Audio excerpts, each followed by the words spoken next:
This is Josh Folland for The Register. Today we're taking the 3CX phone system for a test drive. 3CX phone system for Windows is a software-based IP PBX. It's marketed as an easy-to-use unified communication solution for a mobile and distributed workforce. It's supposed to be usable on a wide variety of Mac, Windows, and Android devices and provide presence indicators, instant messaging, voice, video, and conference calling. Sounds like just the thing for a bunch of vultures working on a complex collaboration, like a video for LReg. So, we're going to test it out.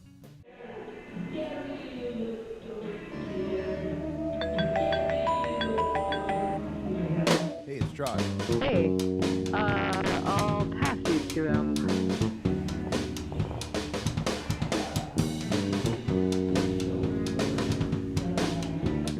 Hey, it's Josh. Hey, Josh, can I phone you back in 5 minutes? Yeah, sure.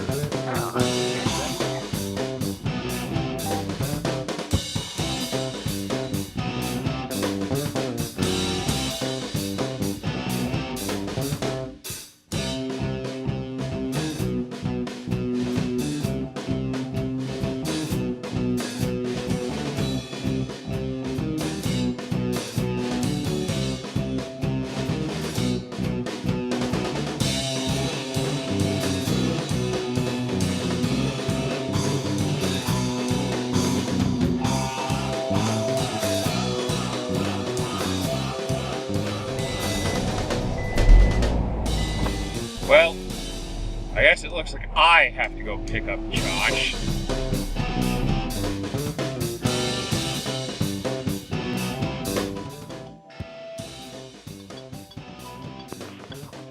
Hello? Hey, it's Josh. Are we still going to shoot today? Oh yeah, actually I'm already at the chicken farm. Oh, okay. Should we meet you there then? Well, actually, maybe not. There was a miscommunication with the farmer. I guess people don't often ask him for 100 live chickens. So the scene where they were kind of all supposed to be... Yeah, the part where they were going to be flapping around.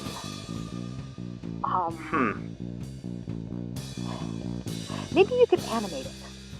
Yeah, let's do that. I guess we'll see you at the next stop then. All right, meet you there. All right, see ya.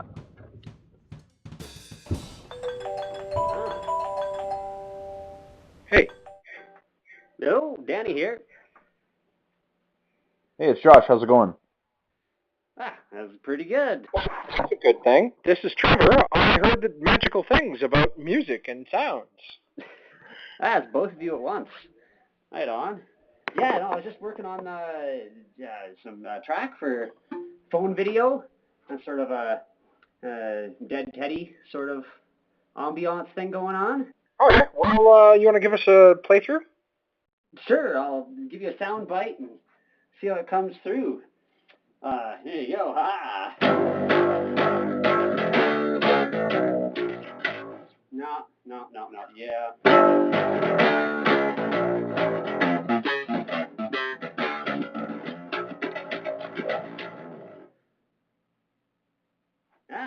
What do you think? I think maybe, kids these days, they want to hear dubstep. Can we make it sound more like dubstep?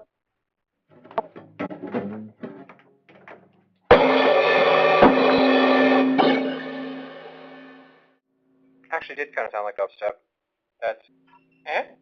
All right. Setting up 3CX was relatively straightforward. I've worked with several other unified communications applications, Cisco, Microsoft Link, a few others, and I'm going to have to expect to put in a minimum of 3 days beating the thing into shape. 3CX is different in that it took me somewhere in the neighborhood of 4 hours, never having read a help file, to get this thing up and running and working, and to get it completely configured for a 10-man shop was an additional 45 minutes. Actually using it was a bit more of an interesting thing. One of the biggest issues that we had was with devices that didn't have a SIM but were being used in a mobile environment, because what you would end up with was Wi-Fi systems that wouldn't connect, or you'd try getting into like a hotel or into a coffee shop, and they wouldn't necessarily work. Now, in Android, this is not a big deal because you have the 3CX tunnel that just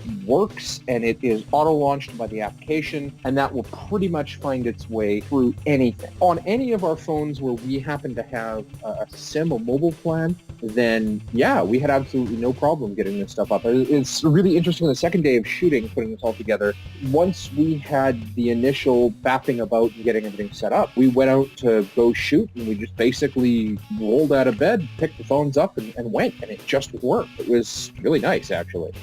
I think our biggest issue has been with codecs, and now we're not sure if we can narrow this down to the application itself. Is this the codecs on our Android phones? But we ended up with multiple takes trying to get clean audio for me, and it almost didn't work. There's something about the registers of my voice and the different codecs that were available on my phone that always ended up with some sort of overblown, garbled voice. So we're wondering at this point if maybe the issue is the codecs on the Android phone. From an instant messaging standpoint, I actually rather like it. We ended up using the 3CX messaging in order to coordinate a lot of our shots before we did this, and it worked very well for conferencing. It worked very well for the one-on-one messaging. From the end user standpoint of it, it ended up being one of my favorite apps for getting a hold of other people. Now, if only it actually had a wide enough user base that it could do things like, I don't know, replace Skype in the real world, that would be great.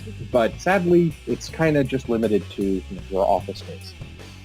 The biggest selling point of 3CX is that it just works, at least on Android, on the desktop, and iOS if you don't have to use the tunnel. For me, personally, voice is less of a big deal, so the codec issues aren't a huge problem. But it is nice to have one unified contact list, one application to go to have all this work. I would prefer if 3CX integrated the ability for us to do video conferencing directly into the application. I would love the ability to just pull out the camera, take a picture, send that to my coworkers. Overall, I rather like the application. I think the biggest issue to adoption is going to be that it is a replacement for a phone system. It's not necessarily a replacement for a more popular, widespread instant messaging or communication platforms such as Skype or Google Hangouts. That concludes our look at the 3CX phone system. If you'd like to learn more about 3CX, visit their website at www.3cx.com, follow them on Twitter at twitter.com/3cx, and on Facebook at facebook.com/3cx phone system.